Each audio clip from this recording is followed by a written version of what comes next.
All right, welcome to an OnRamps Physics 2 demonstration of electromagnetic radiation. This is a common transmission type antenna. It's a dipole antenna. And the electronics you see in the center is an LC circuit like we learned about earlier that resonates and oscillates. These two objects are vacuum tubes. They're hardly used anymore, but are still used in some very high power applications for things like transmitters. And what this circuit does is set up an oscillation and an oscillating current up and down this transmission line, up and down this antenna. So we would think of this as a transmitting antenna. And as the current oscillates, an electric field is generated which can propagate outward. Now, it's not the static field, but it's due to the accelerating electrons. It's that kink in the electric field that actually propagates, but it follows the pattern of that electric field.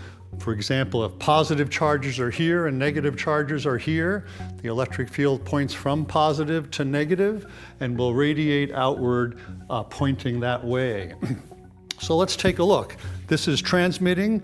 It's oscillating. It says danger high voltage because there's several hundred volts here. And I'm going to take a receiving antenna. It's just two pieces of wire, two pieces of a metal rod, and connected to a light bulb at the center. And you'll see that as these electric fields strike this antenna, well, nothing can happen in this orientation because the electric field is pointing this way and will only excite currents that way. But if I rotate the rod 90 degrees, you can see the energy of that electric field is exciting currents in this receiving antenna and actually enough current to cause a light bulb to heat up. Now, it gets more intense as we get closer and dies off as we go further away.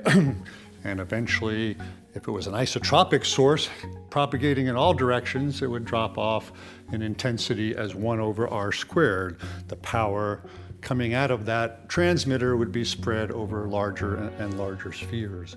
But close in here, it's more of a linear arrangement of fields that you can see striking the antenna. So for schematic view of that, we take energy from some source, in this case an electrical oscillator, and use a LC circuit to resonate that source, and that is to build up a high current in this tank circuit, and then couple that to an antenna where the electromagnetic energy can radiate away.